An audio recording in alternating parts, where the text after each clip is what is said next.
This is a Geek Leader podcast, and I'm your host, John Rauda. This show is all about helping us grow as leaders, become better technologists, and improve our lives both at work and at home. I hope you enjoy the show and learn a lot.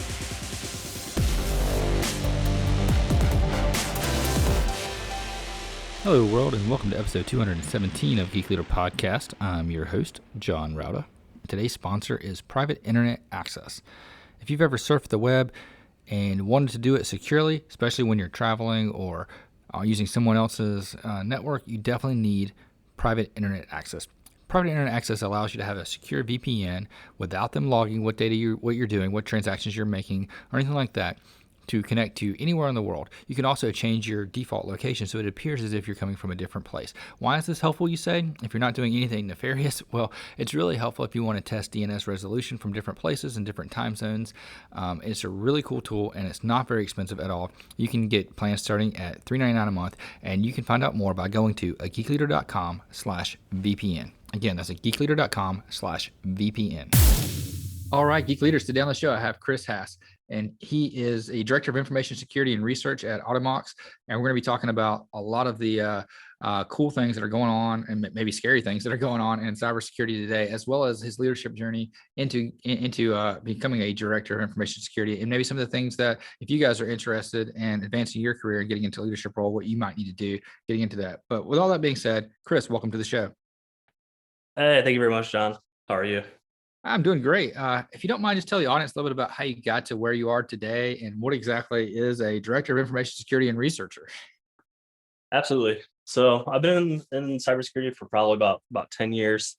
My first position was leading a team or working with a team to track advertising campaigns across the internet and things like that, drive-by ads, redirections, click impressions, things like that. That's kind of where I cut my teeth in security. It was a 24/7. It was a lot of work, a lot of weekends, a lot of overnights, just a ton of work. But it was pretty essential for my career to really kind of get that experience and really kind of get those, cut my chops there. Then I went and worked for a company called Cylance. Some may know that. I worked there for about a year. And then I ended up getting my security clearance, went through for NSA, went there for a year. And then after that year at NSA, I went back to Cylance for a few until BlackBerry bought us. And then I transitioned to a position as a principal threat research engineer over at Logarithm for about a year. And then I met my current CEO, Jay Prazel, and another guy that I worked with at Cylance on the floor, Black Hat.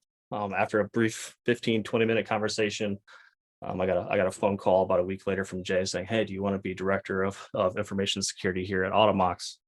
And I was like, "Absolutely, sounds pretty interesting." So a lot of my career has been spent in the threat research, threat intel, bioreverse engineering, minor attack kind of arena for a lot of my career. And coming here at Automox is kind of one of my more specific professional forays into security operations and IT operations. So I started here in about 2018, October 2018, as Director of Information Security and Research. I was our first security hire for the most part. Worked as an IC for a year until we rapidly grew our team just before SolarWinds hit. So that was pretty good timing with rapidly growing our team. Now we're about 15 strong. I have 8 on the security operations side, 4 or 5 on the IT operations side. And compliance as well.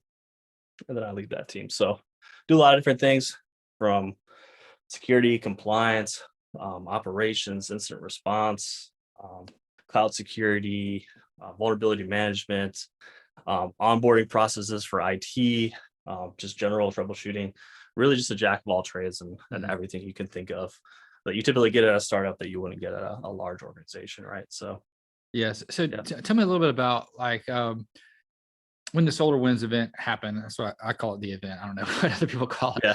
It kind of let people know the that awakening supply chain or something like that. Yeah, that supply chain threats, are kind of a real thing. They're not just fictitious anymore. How has that changed Automox and what you guys do in your efforts of going forward, or has it? I would definitely say it's it's changed kind of a mentality to an Hmm. extent. We've always kind of been a security focused company, and I've really tried to drive that home over the last couple of years. But really, it just kind of I don't know if it's the same for other security teams within the industry, but at least for us, it was kind of validation of things that we had been preaching over the last few months. Right? It's like, Yeah.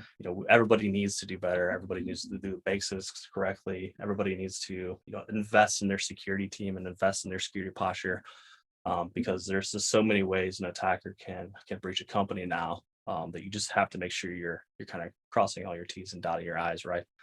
So you don't want to be painted as that company that just poo-pooed security, or didn't really invest in security. See it as an afterthought, right, or a cost center. So you're really trying to look at that as a differentiator within the industry. So that's kind of the focus that we've kind of had at Automox, especially just before SolarWinds, but accelerated after SolarWinds, right? So went to leadership, said we need to hire a security team. We need to really build this thing into something special, because we have an incredibly powerful product that's gaining traction in the industry. We got to make sure we secure it as best as we possibly can. So I asked for about five security engineers, and they gave me 10. So we're still Wow. hiring throughout the year. But it was really, you see a lot of stories within the security industry and the security community where leadership doesn't buy into security, sees it as a cost center, sees it as a necessity to do business, but not something that can be a differentiator. And it's been pretty refreshing to be part of an organization that's kind of taken a different approach to that, right?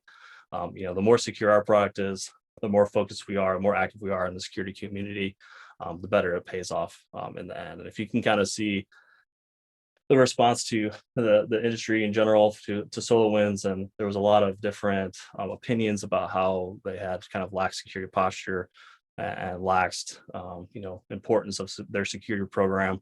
In addition to looking at the kind of response between them and FireEye, right? Like FireEye did everything you could possibly think of correctly, from identifying the breach to disclosing offensive tooling. They spent millions of dollars, I'm sure, on research, Hmm. and kind of just burning that tooling for the better good of the community and to the public.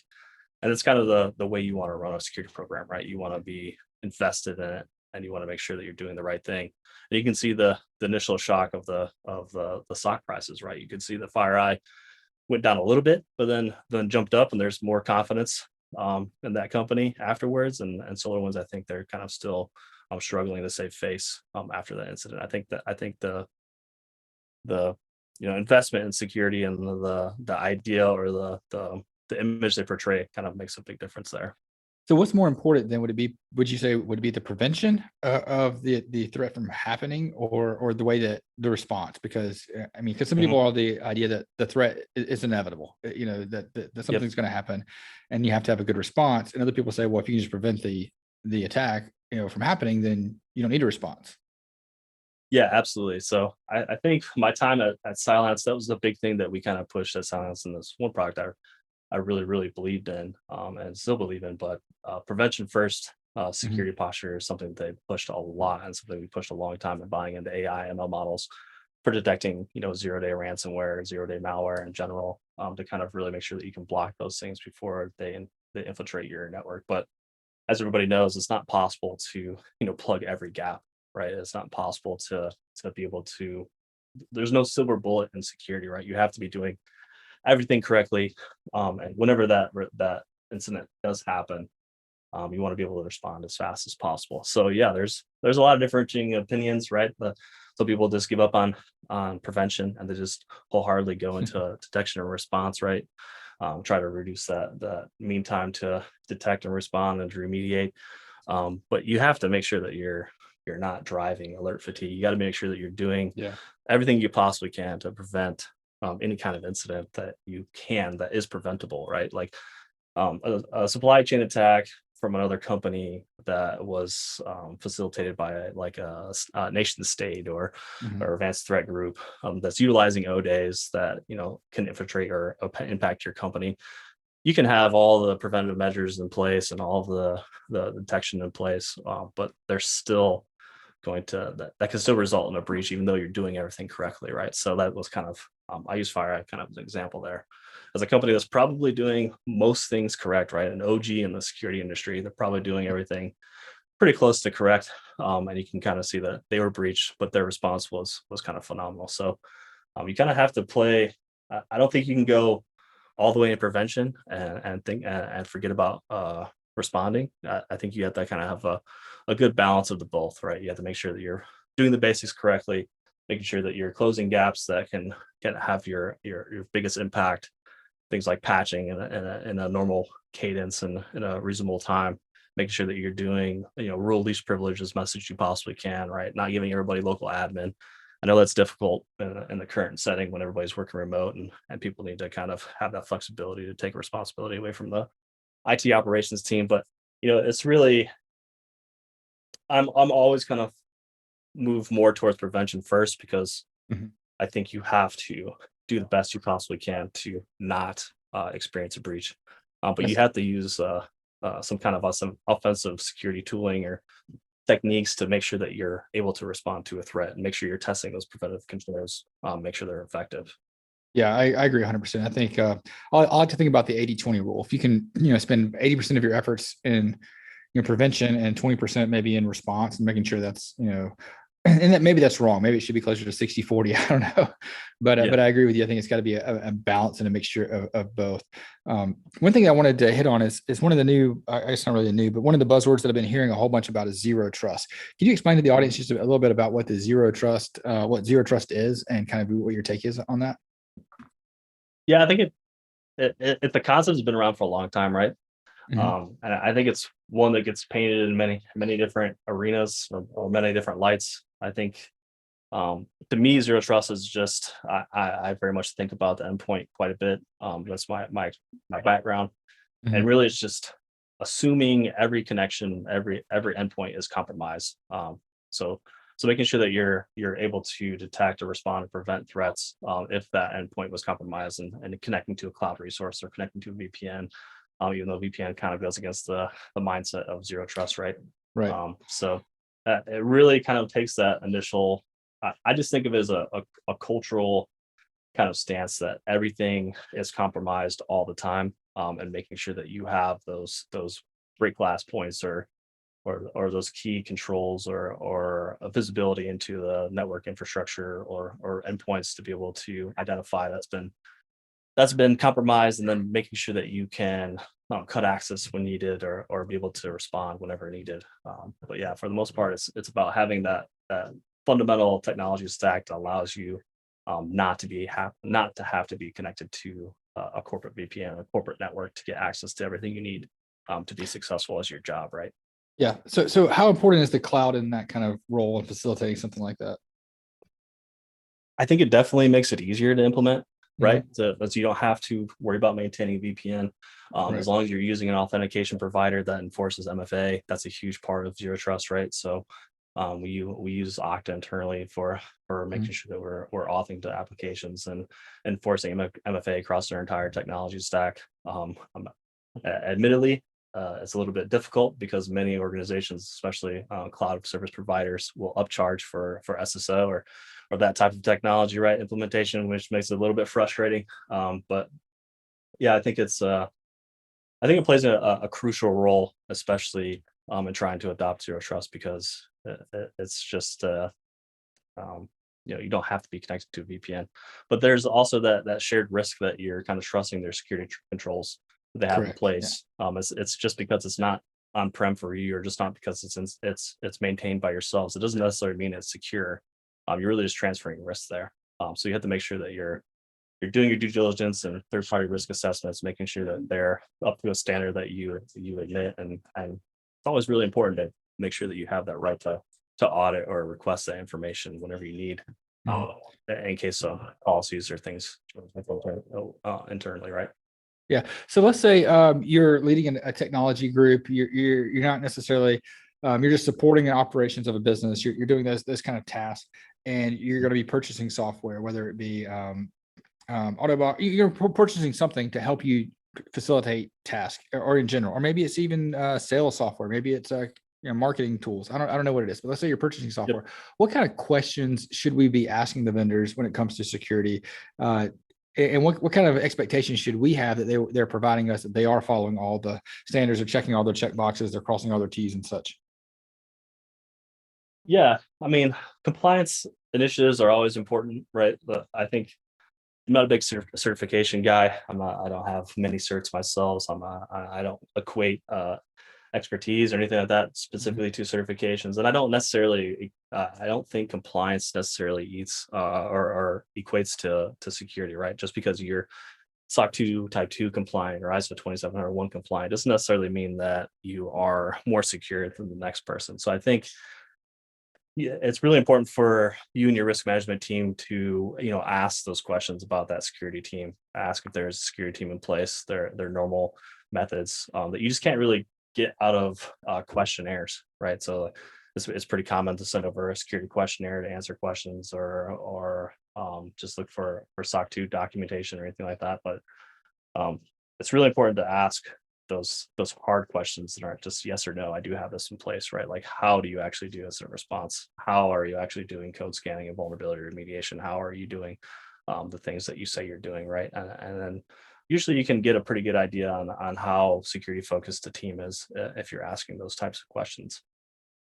Yeah, I like the open-ended questions. I think that's a really cool way of doing it because a lot of companies just they check the check boxes, right? They just Yep, do the what my old boss used to call they just pencil whip it, they just absolutely. just Yeah. fill it in. And I remember I was doing some work for a company and they were quote PCI compliant and they wanted us to Mhm. look through their documents and it turns out that they totally were not PCI compliant. They just said they were.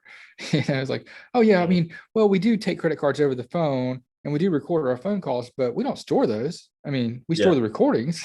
Like, ah, Yeah, absolutely. So I think that security and compliance is incredibly important, right? Although I don't want to bad talk any kind of compliance standard. It's usually significantly better than not having one. But yeah, there's just questions that if you can listen to the way they actually do their compliance or do their security standard or their operations and how their security program is run, it just gives you a much better picture or better peace of mind, or the opposite of being afraid of inducting that technology when you kind of talk to a security leader about what they're doing to protect you. Because, like I said, we've talked a lot about SolarWinds over the last year or so.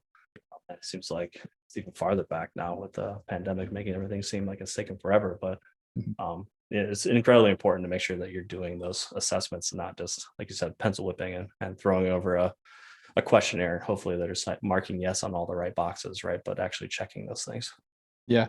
So, with recently I just had to work on a project where we were renewing our cyber insurance, and the premiums Mhm. have like skyrocketed this year versus last year, and the Yep, skyrocketed from last year versus 2019. And a big part indeed. of that are some of the ransomware events that we've been seeing with the pipeline. I just saw the meat company thing. They paid like $11 million or something. What is Yeah. your take on all this that's going on, and what do we as technology leaders need to be focusing on and paying attention to?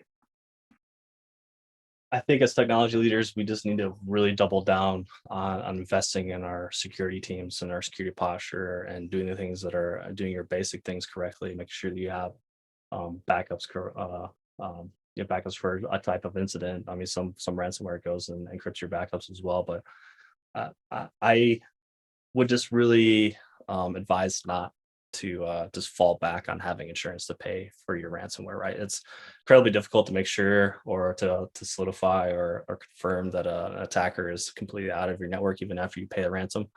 So it's not uncommon for you to get ransomed again by the same group later on after you've paid. And there's a big movement to not pay ransomware actors at all because of Yeah. giving them money and resources allows them to plan other future attacks. So really, the only advice I have there is do everything you possibly can not to pay a ransom. Sometimes you have to, and that does happen. It's good to have insurance, and it's important for risk modeling of your business to have something in place in case you can't respond to it. But my answer will always be invest in your security team and try to build the best foundation you can to keep the attackers at bay. Right. Sometimes it gets through. Sometimes there's um, you have to pay. But I would just say try to do the best you possibly can, not to. Yeah, I agree 100%. And I know you know, being somewhere before when we've gone through something like that and we Mhm. did not pay, it was one of those things that it's reassuring to know that you don't have to, because you've done your due diligence. You have good offsite Yep. backups. You segmented your network in certain ways so that even if you're hitting a certain area, it's seamless to other areas of the business. Yes. And I think those are certain really important things to take care of so that you can control it. And like you said, investing in them up front, making sure that they know what to Yeah. do whenever an event happens, and that you do have a good DR plan, you have good backups, you have um, you, you know. Air gap network, or network it with controls in between different areas is really important. And Yep. I agree 100% with that. So if we are a small business and we're seeing this in the news and we're starting to panic a little bit because we know our backups are just a NAS device plugged into our VM server somewhere, what should we Yep. be doing to kind of mitigate this risk and be figuring out how we can try not to be the next victim? Oh man.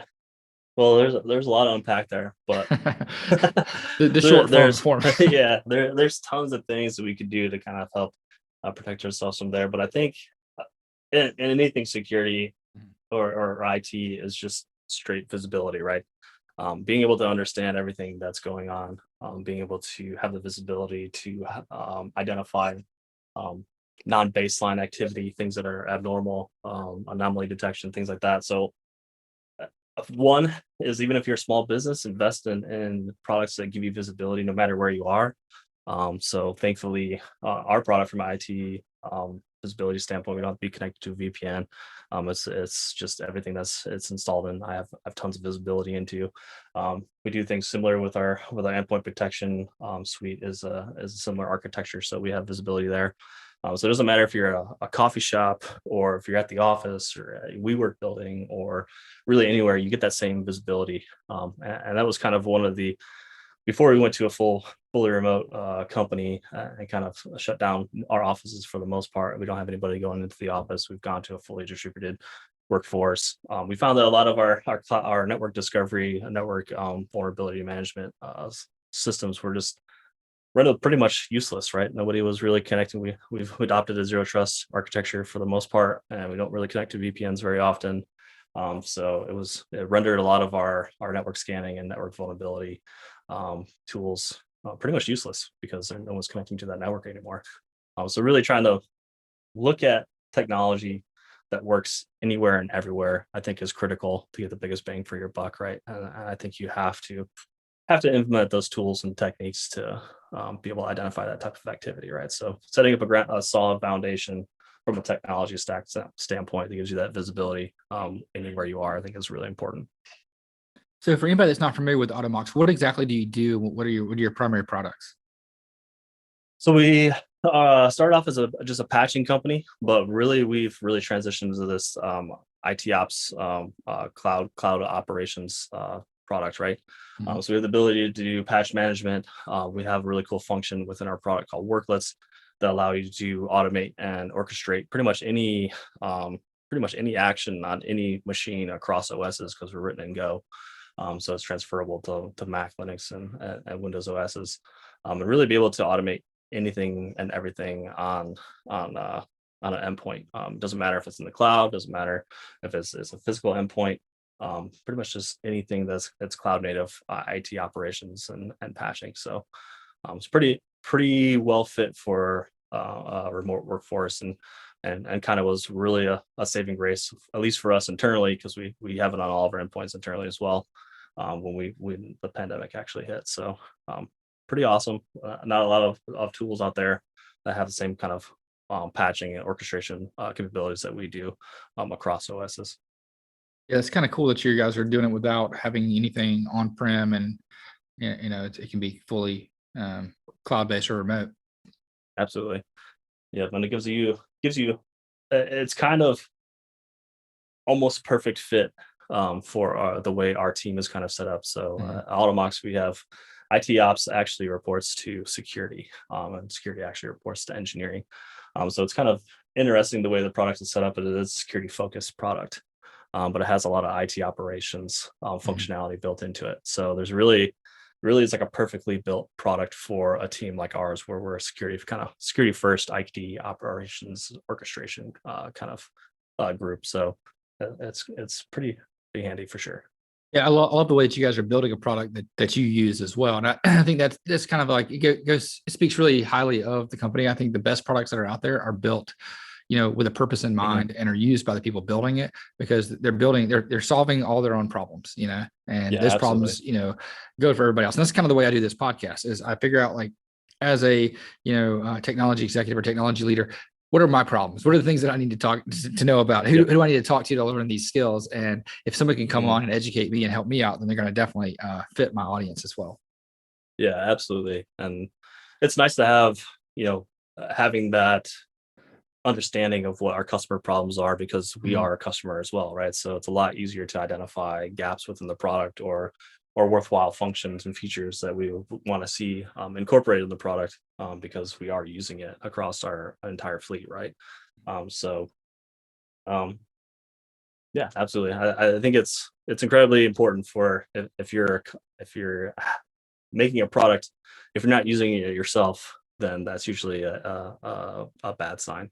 Yeah. When I used to work in software development, our CIO would tell us that we need to eat our own dog food. Yeah, absolutely, for sure. So you mentioned that you guys were kind of a partially remote team, and now you're fully remote. How has that changed, or that change affected you when it comes to managing and leading your team, and maintaining a strong corporate culture? It's been Automox probably has one of the best cultures I've ever been a part of. Um, and we've always kind of been able to go, like I said, we've always kind of been okay with remote work. We had two specific days within the week that everybody had the option to work remote. But a lot of people like to come in the office. We're a very personal group. We're very much like to communicate with each other as much as possible. Our Slack channels are always popping off way too much and can be distracting. Um, but yeah, I think it's incredibly difficult. Um, I've worked remote pretty much my entire career. I've only had to go into an office at one position for a year, but so I'm kind of used to that management style. I've managed teams before, but I think it's really important to really kind of buy into that servant leadership kind of mentality. So that's kind of the way I like to lead my teams. Um, we have a lot of high level business objectives that get pushed from our leadership down to myself and then distributed to teams, but almost all of our priorities are internally driven, right? So, anything that my team has seen as a problem, they are empowered to go and fix that problem. I think it's impossible for you to lead a team any other way, and it's makes it even more impactful when your team is driving those objectives and driving those problem areas, because they're the boots on the ground. They're dealing with it every single day, and there's clear communication, gaps or clear challenges from a communication and collaboration standpoint when you're working remote and you're on Zoom meetings 24/7, and it's a little bit, you're missing out on that personal connection. So if you help your team kind of drive those initiatives, they feel a little bit more attached to those initiatives and they feel a little bit more driven to accomplish those initiatives. And you can kind of really see creativity breeding from those initiatives because they're internally driven, they're motivated, right? So I think it's important as a new leader, especially from this kind of new normal, that maybe not be new normal for a long time. We do see people going back into the office, but yeah, just really buying into that servant leadership kind of leadership style, just to really empower and trust your team to identify those problem areas and fix those whenever they can. Yeah, I love the servant leadership model. I think that's it's like the best boss that I want to work for has that same kind of Yep. mindset, and I feel like that's the best way to lead your team and to grow a Yep. good culture and community around them. Um, Mhm. Yeah, and I think it what takes a special organization to allow you to do that as well, it right? does, Because yeah.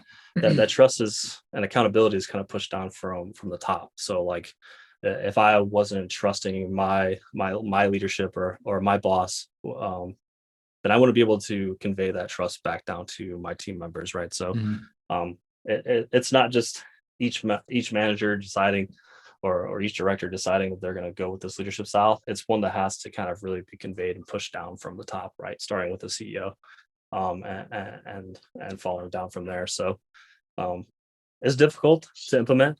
It's one that I think we've done a really good job. Our CEO has done a really great job, and our VP of HR has done a really good job instilling the remote culture. Because I remember when we were thinking about going fully remote, it was pretty much a snap decision. We essentially just came to a meeting. HR was just like, we're just gonna go fully remote next week. We had to rapidly kind of implement those things. But we really done a good job with instilling that remote culture for um, and make sure that we can kind of buy into that servant leadership, um, kind of leadership style. Mhm. Yeah, no, I'm all for that. I think it goes back to like, when you're a kid, sometimes you have that teacher that says you start out with a 0 and you have to earn your way to a 100 or whatever, or to an A or B. Yeah. And then you have other teachers that say you start out with 100 and you just got to keep that, And I feel like that's the same Mhm. way when it comes to that leadership style, where I always tell my team, you have my trust, at the beginning Yeah.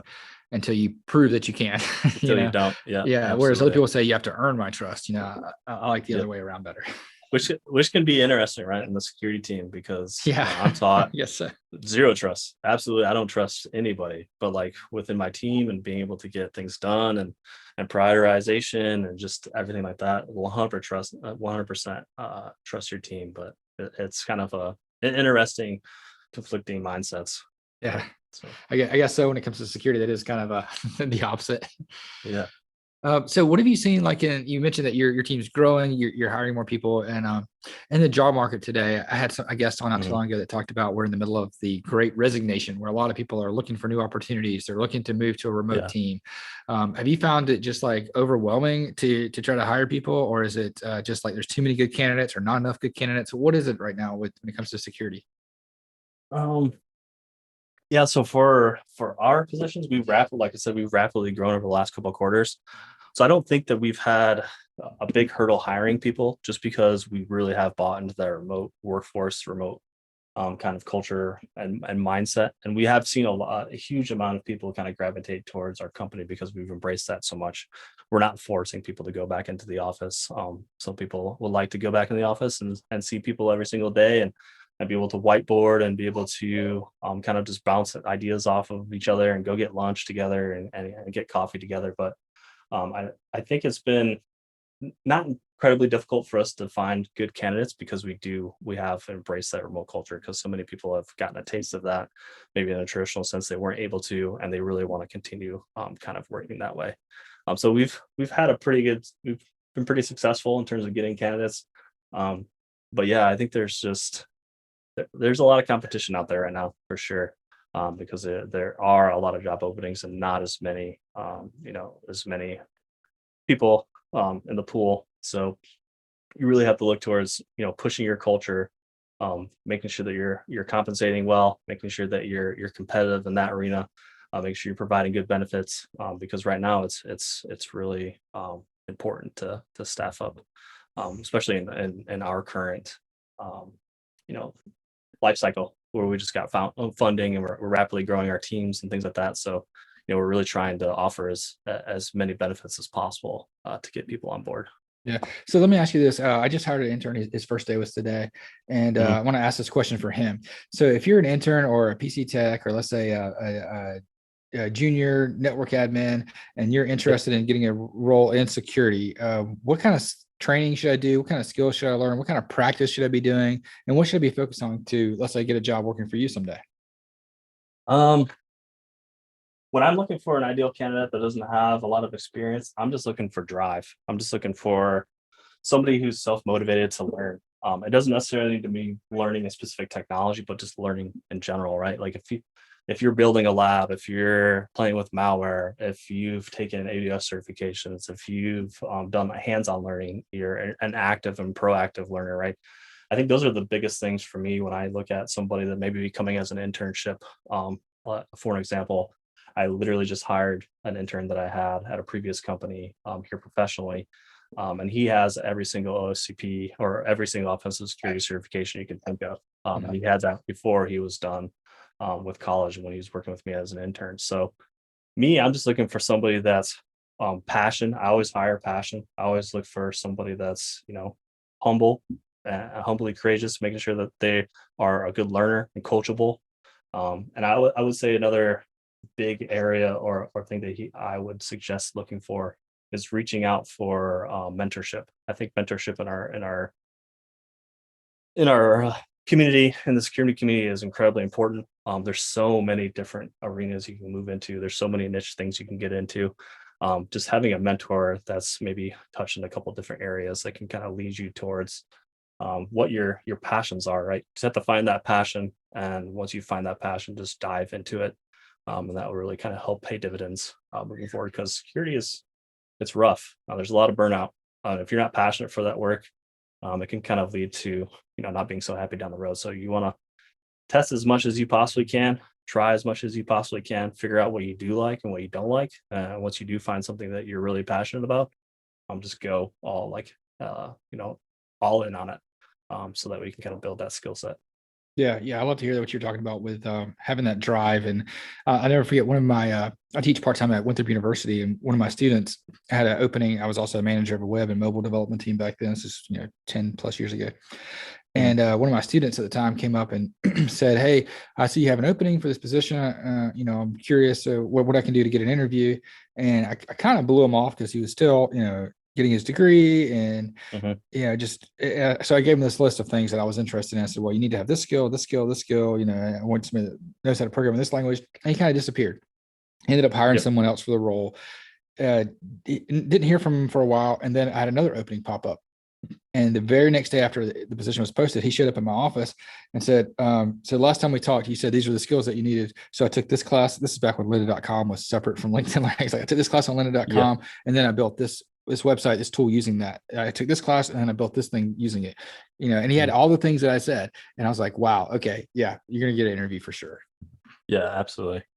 Yeah, I mean, just that passion. You have to want to work in security. I know a lot of there's a lot of push to move into the security arena, but I would say that if you're not generally interested in it, it's not something that you want to really move into, because like I said, it's a very demanding job, both from a skill upkeep level, stress level. I mean, you're essentially trying to keep attackers at bay all the time, 24/7. So it can be very stressful sometimes too. So it's driving passion is one thing that I look for as much as possible, because I wholeheartedly believe that you can teach technical skill, but you can't teach drive and you can't teach personality, right? So it's really important to look out for those.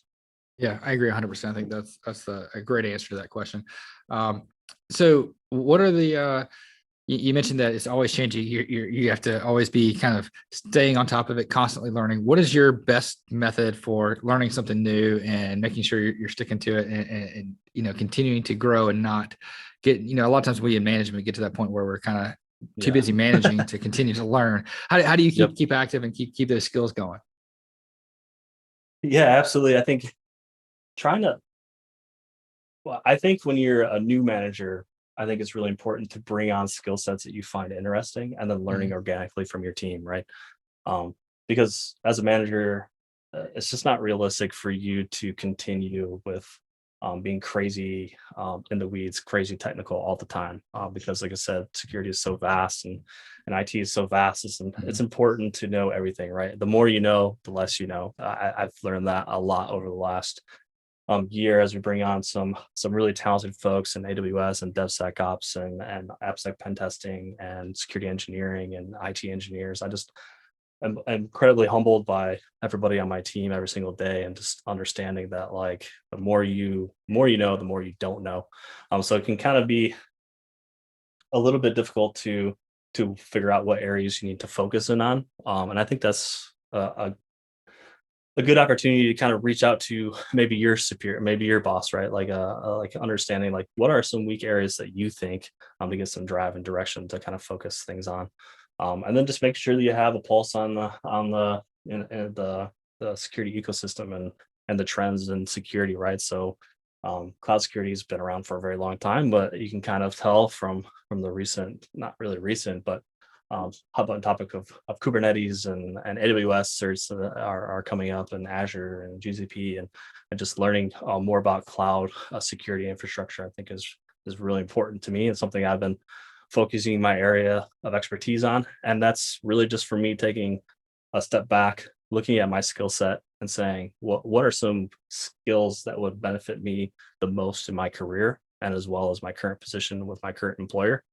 We kind of have that partnership to kind of grow and focus on certifications, or focus on training material to kind of up level you in that area. But I think it's at this level, from a management director's position, it really just takes you stepping back, kind of getting a pulse within the security trends or cybersecurity trends, and really focusing on what you think will be, the next skill set that will be in demand going forward. Yep, I think that's a great answer. And one of the things I do is I have like a fun day Friday. So Fridays are the days that I'm not Yep, going to have meetings. I'm just going to try to do something fun, get my hands dirty, stay in the weeds of things, and try to for learn sure. something new. Chris, has been a great conversation. How can people find out more about you, Automox, and the things that you guys are working on? Yeah, absolutely. You can go to automox.com and kind of take a look at our website. You can always reach out to our sales team, get a POC, free trial, and demo our product, things like that. I'm not too active on Twitter, but I'm pretty active on LinkedIn. So if anybody wants to reach out and talk about IT and security, talk about mentorship, I'm always open to mentor anybody. It's one of the big joys of my life is seeing people be successful based on some things, some advice that I've given them. So Mhm. that's always a good spot to reach out to me. Awesome. And I'll link up your LinkedIn and Automox on the show notes at geekleader.com so people can find it there. Chris, thanks so much for coming on the show. Thank you. If you enjoyed that episode, please leave a rating and review in Apple Podcasts. I'd greatly appreciate that. And also, don't forget to check out merch. We have some t-shirts that I've designed that are on at geekleader.com.